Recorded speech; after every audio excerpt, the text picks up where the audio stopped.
Today is the second graduation ceremony that I've addressed relating to people in the protective services. I did one for the police, and now I'm doing one for the fire service. And I always make that statement, and it seems to either annoy some people or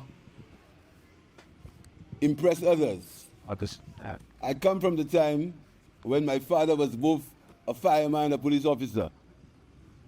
Didn't he? We'll probably tell you that there was a time when there was no difference between the fire service and the police. I'm sure no one there will know that. So we've come a very long way. And as for the minister in my ministry, he wasn't even born yet. So no one will know how far we've come in St. Lucia. No one will know. It's very difficult to explain to people how far we have come, how well we have done from where we were. And when I can tell you that the government is going to invest in $9 million, $9 million US in the fire services of St. Lucia. $9 million US. I can say without any fear of favor, this is unprecedented. It has never happened before. And that journey began on the 17th of March 2023. Note the date. 17th of March 2023, when the government of St. Lucia applied and received after applying from the Caribbean Development Bank a loan of $9.971,000 for investment in the St. Lucia Fire Services. And before I outline what that investment would do, I want to tell you that this year, in the protective services of the country, and I'm speaking about the police, the rangers, and the fire service, we have recruited 79 new police officers, 62 rangers, and I think 56 special police constables. And now, although Didney reminds me that is replacement, now we are recruiting, I think, 52, if the figure is correct, replacement fire officers. So I want to tell you, this is not talk. It's a manifestation of the government's investment. And I notice we are applying or asking for new recruits in the Ports Police. So we are increasing the numbers in the Port Police also. So these are not things that I'm dreaming of. These things have happened and they continue to happen. And that $9 million US that we are investing in the fire services will give you the following. In fact, you have already received 4 new ambulances. And again, these things are there, they are in service. There are 4 new ambulances, brand new modern ambulances. And here's what is to come in the short run. Here's what is to come to the fire services of St. Lucia. We are going to be getting 6 more ambulances.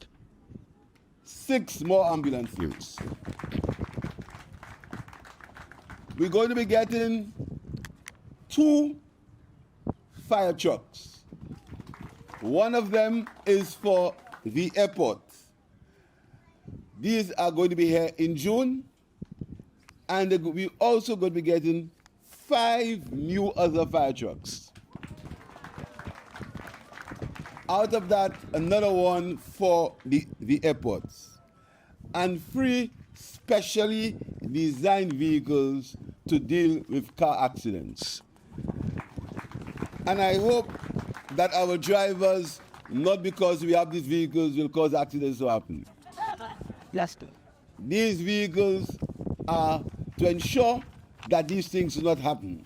And these are facts. These are not things I'm saying from my head or say things that I say will happen.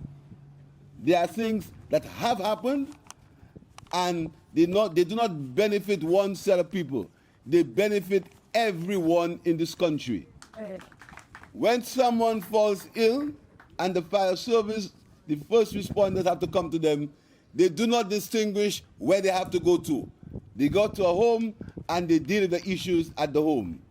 And when there's a fire and a fire happens, the fire service doesn't say which house they are going to. They are going to out a fire in a house. It doesn't matter who the house belongs to. So this commitment is not a commitment because the government wants to do something for its own aggrandizement. It's a commitment to the people of St. Lucia, and it's a commitment that all the people of St. Lucia will benefit from. Everyone. And this is a matter of fact that everyone, when the fire service improves, when we have new fire officers, when the level of skill of the fire officers improve because they are TVET qualified, the entire population will benefit. So I think the entire population should applaud the men and women in the St. Lucia Fire Service. And some years ago, I had a discussion in the office. The Prime Minister, I was not the Prime Minister. The Prime Minister at the time was out. I happened to be acting. I was in Hollywood.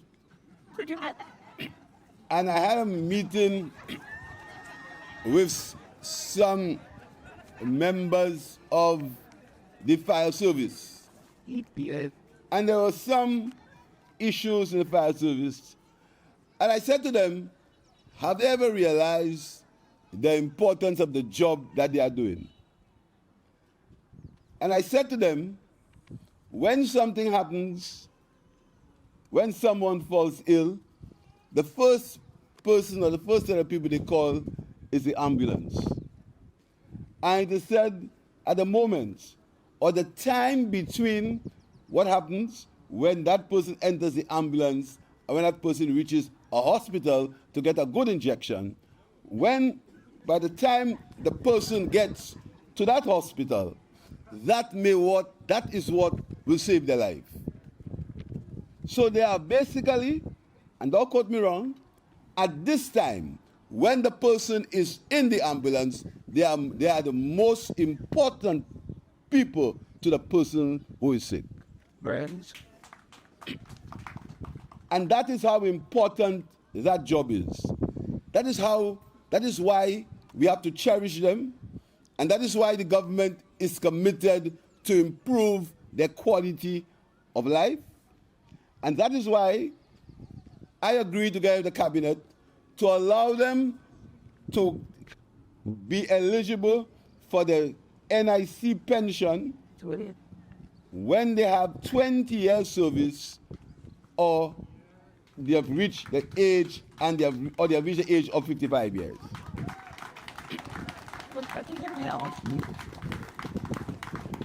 And that was a move to show them how the government cherishes not only the police, the fire service, the correctional officers, how the government cherishes their service.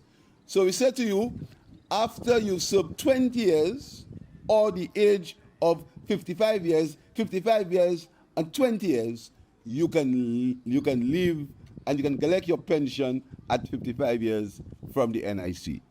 So at 55 years, you can start an entire new life, but you can collect your pension after that 20 years. So that is a mark of our appreciation for the work of the people in our correctional services. Yeah. So I want to tell you that I heard from Mr. Downs that you need more numbers. I don't want to make any promise here this afternoon, because if I make a promise, somebody might say, because I know what's coming.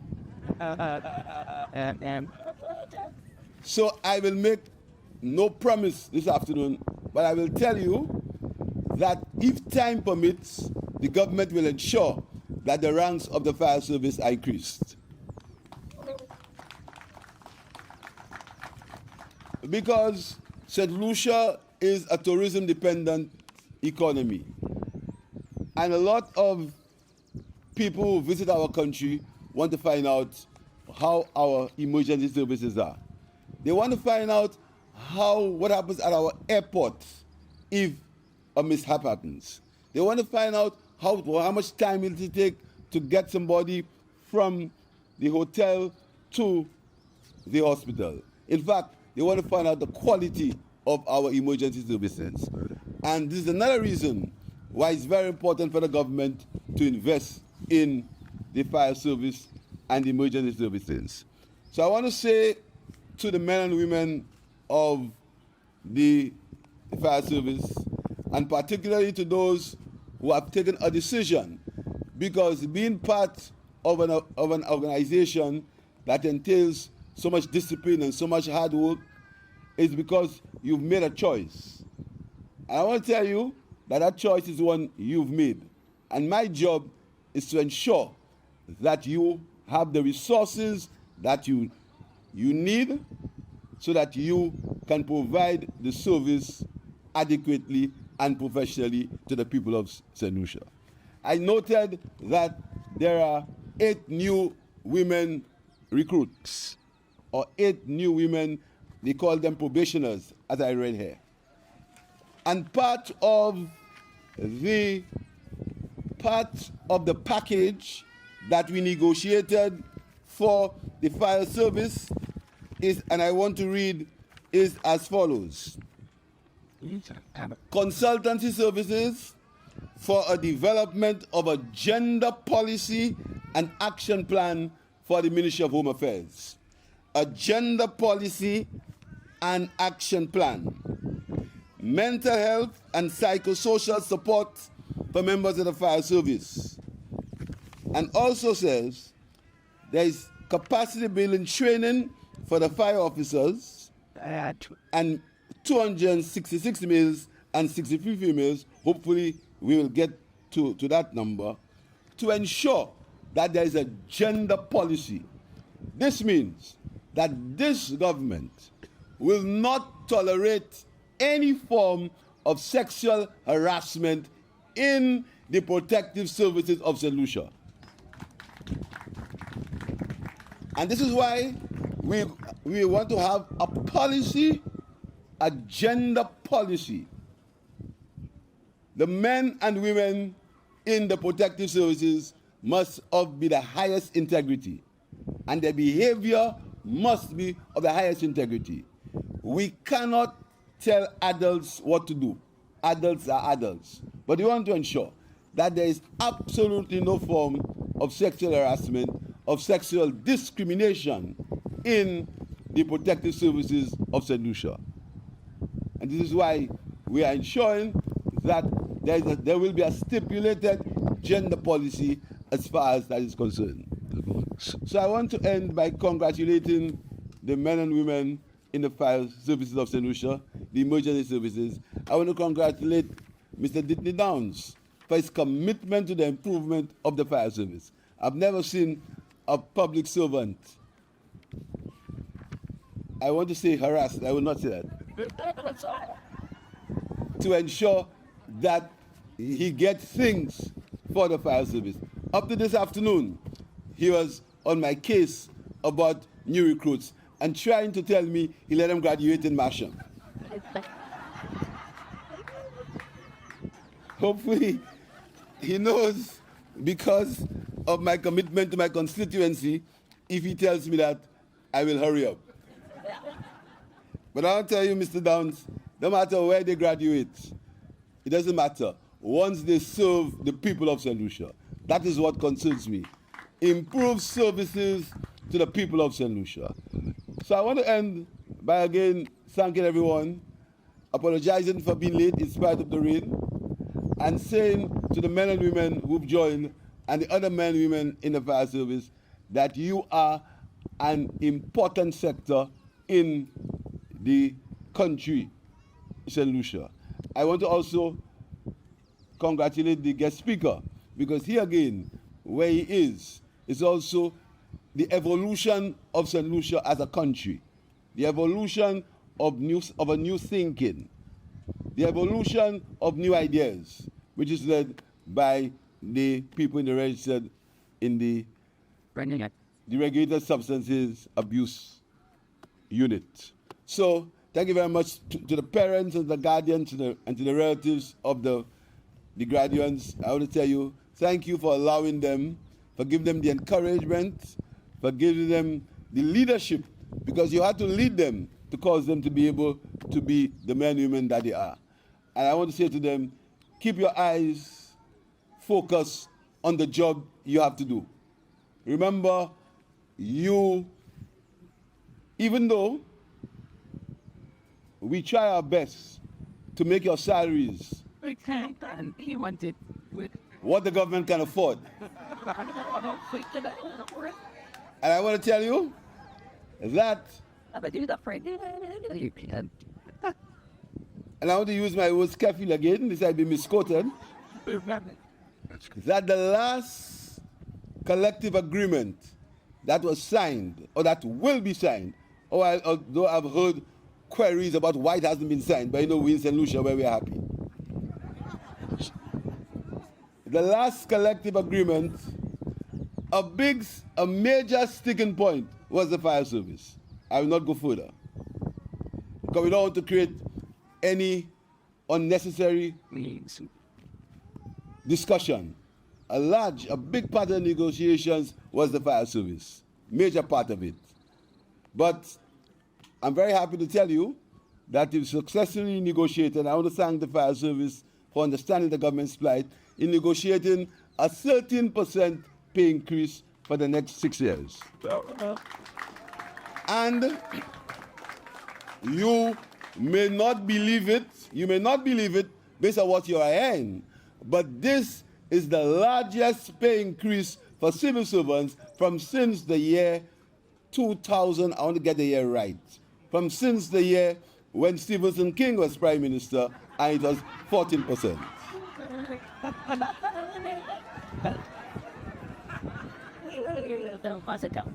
And if you know where Stephen King is now, you'll know why. So that was, and then you know, these things, because you know, there's a lot of talk, a lot of bravado, but you have to, these things have been measured by fact, what is really true. The last increase given to public servants, the last time, was less than 1% per year. Less than 1% per year. These are the facts that are verifiable.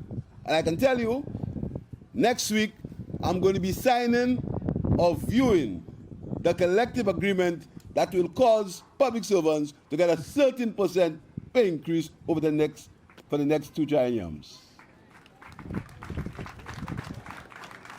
So this is the measure of confidence and the measure of the belief that we have in our civil service and the belief that we have in our protection in our law services. So thank you very much for what you do, and I do wish you a happy day. Thank you.